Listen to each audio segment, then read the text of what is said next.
film dokumenter arsip yang kita buat ini adalah untuk meluruskan informasi tentang sejarah pembentukan Provinsi Maluku Utara.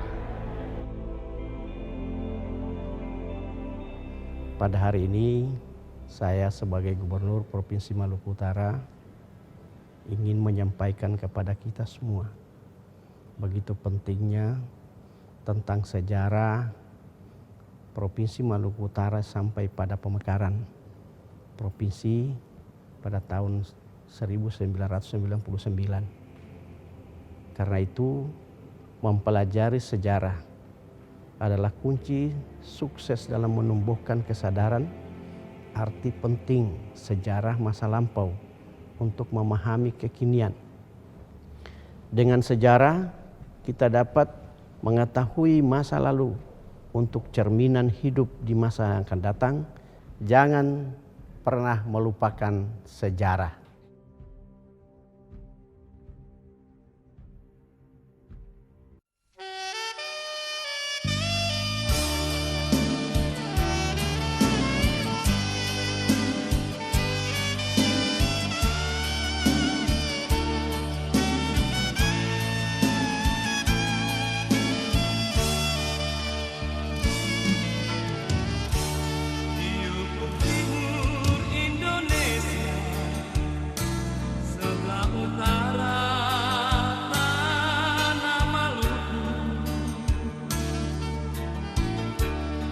Terlahirlah provinsi baru dengan kabupaten yang dimekarkan.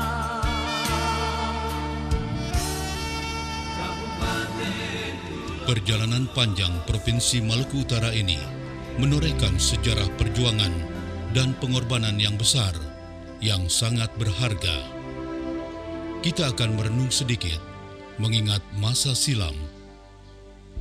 Upaya perjuangan pembentukan Provinsi Maluku Utara dimulai sejak tahun 1950 pasca dibubarkannya Negara Republik Indonesia Serikat atau RIS. Pemekaran Maluku Utara, ya. Yang jelas ya, kira-kira sekitar tahun 60-an ya, itu saya pernah membaca satu dokumen ya, yang berisi satu keinginan dari sebagian besar orang di Maluku Utara untuk menjadi provinsi tersendiri. Jadi kalau dia dimekarkan jadi satu provinsi, itu dia akan mempercepat karena rentang kendalinya teratasi ya. Kemudian ada berbagai hal yang terkait dengan pengelolaan sumber daya alam yang bisa lebih baik daripada kalau dia jadi hanya satu provinsi dari Maluku. Hal ini ditandai dengan pengiriman para delegasi kepada pemerintah pusat untuk menyampaikan tuntutan mengembalikan seluruh wilayah Provinsi Maluku ke kekuasaan Republik Indonesia dan menuntut agar daerah Maluku Utara menjadi daerah otonom tingkat 1. Karena Maluku sejak itu kan termasuk 8 provinsi di Republik yang proklamasi. Sudah berapa puluh tahun tidak pernah ada pemekaran. Sedangkan Jawa, Sumatera, Kalimantan, Sulawesi berapa puluh provinsi. Nah kita di sana nggak ada. Jadi harus juga dimekarkan karena daerah provinsi yang paling luas dengan potensi yang luar biasa. Pada 18 September 1957, DPRDP Maluku Utara menggelar sidang dan mencetuskan resolusi yang mendesak pemerintah pusat agar Maluku Utara dijadikan sebagai daerah otonom tingkat 1. Ada pertanyaan, ada beberapa pertanyaan di dalam daftar itu yang menyangkut tentang daerah-daerah yang perlu dikembangkan. Jadi pada saat itu Pak Abdullah Segaf sebagai Bupati memanggil saya. Lalu saya bentuk tim untuk bikin seminar. Saya jadi ketua, sekretarisnya almarhumah Ibu Ponto. Dalam seminar itu ditentukan 3 pembicara, 1 dari Pemda, saya sendiri, yang 1 dari tokoh masyarakat waktu itu anggota DPR Pak Saiful, dan 1 dari pemerintah kota, itu Pak Samsiran Dili.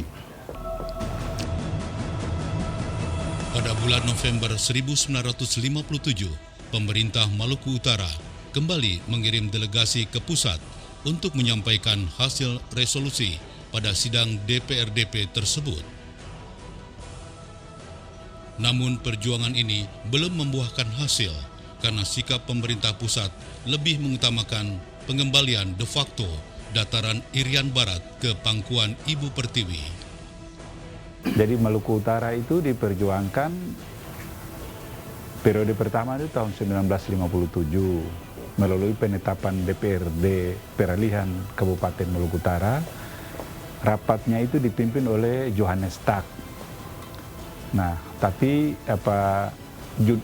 keputusan rapat itu adalah penetapan Maluku Utara sebagai provinsi untuk mendukung kembalinya Irian Barat ke pangkuan Ibu Pertiwi.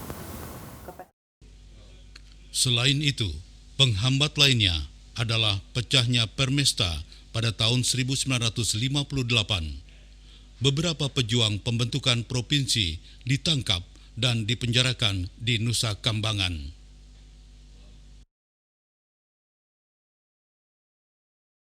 Semangat perjuangan ini kemudian dilanjutkan ketika diberlakukannya Undang-Undang Nomor 60 Tahun 1958 tentang pembentukan Kabupaten Maluku Utara.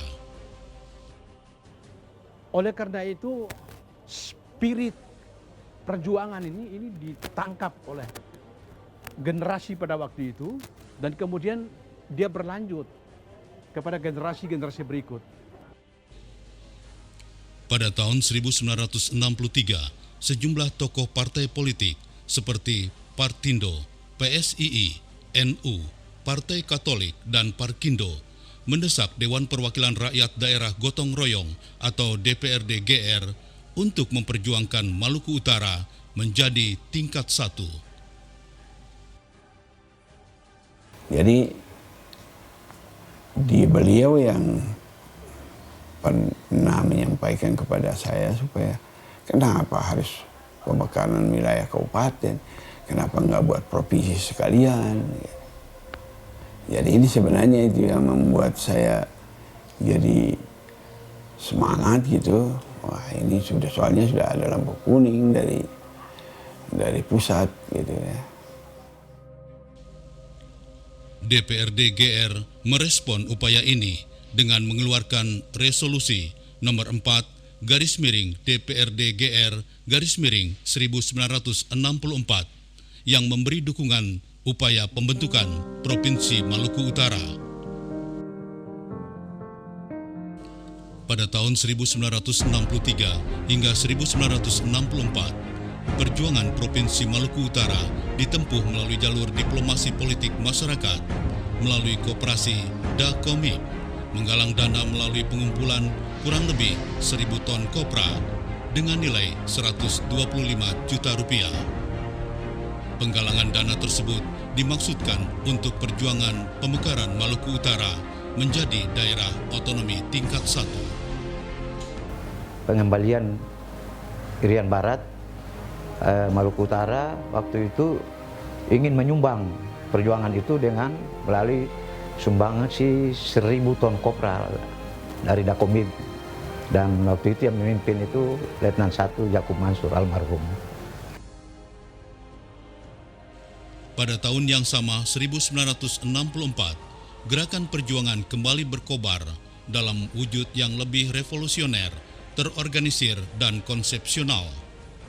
Gerakan ini dipimpin oleh Bupati Maluku Utara MS Jahir dan mendapat dukungan sepenuhnya dari tokoh-tokoh masyarakat Maluku Utara yang menggagas didirikannya Universitas Hairun sebagai investasi penyiapan sumber daya manusia. Pada tahun 1968, pemerintah daerah bekerja sama dengan DPRD, partai-partai politik, dan organisasi massa melaksanakan musyawarah besar rakyat Maluku Utara. sebuah forum penting yang menghimpun dan merajut gagasan-gagasan untuk menguatkan argumentasi perjuangan pembentukan daerah tingkat 1.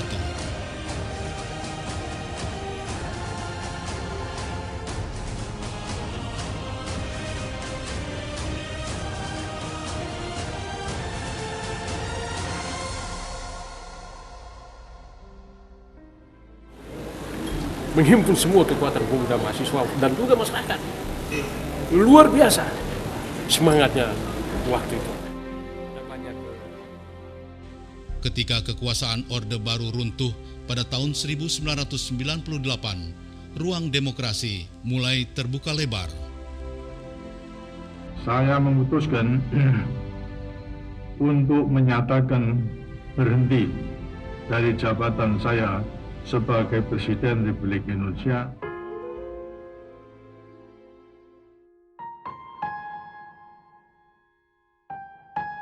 Jadi pada waktu itu memang setelah reformasi kita melihat bahwa pertama otonomi harus dipercepat, ya, undang-undang harus selesai cepat.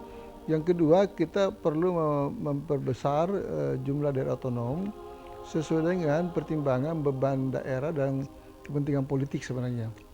Jadi waktu itu bukan hanya Maluku Utara termasuk, yang lain itu adalah Banten, kemudian juga Bangka Belitung, dan kalau Kepulauan Riau itu tidak. Kalau Kepulauan Riau itu murni dari prakarsa mereka, bahkan sebenarnya pemerintah pusat tidak begitu setuju. Peluang ini dimanfaatkan oleh para pejuang pembentukan Provinsi Maluku Utara melalui sejumlah rangkaian kegiatan seperti seminar, lokakarya, hingga terbentuk kembali tim perjuangan pembentukan Provinsi Maluku Utara. Sementara itu, tekanan masyarakat, organisasi, pemuda dan mahasiswa mengalir semakin deras. Demonstrasi dan mobilisasi massa terus bergerak meluas.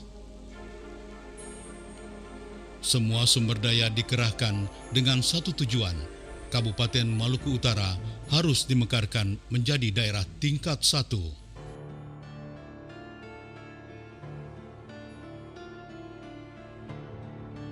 Provinsi Maluku Utara itu dia tidak melalui mekanisme yang seperti yang kita tahu sekarang lah, ya. Itu harus ada persetujuan dari DPR dan sebagainya, enggak, ya.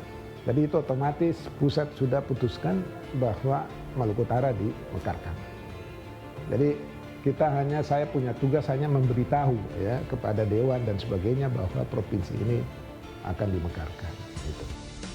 Akhirnya, pada tahun 1999, keluarlah Undang-Undang Nomor 46 Tahun 1999 tentang pembentukan daerah Maluku Utara menjadi daerah provinsi.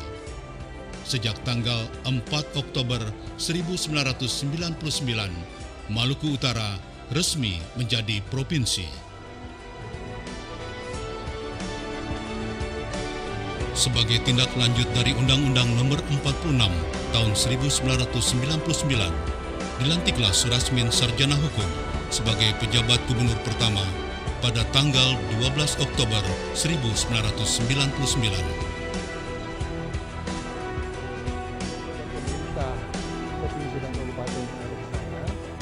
Memperbarui kembali sikap dan keyakinan mereka bahwa kehadiran pemerintahan baru di sana itu, pembentukan provinsi baru itu dan kabupaten-kabupatennya tidak lain adalah untuk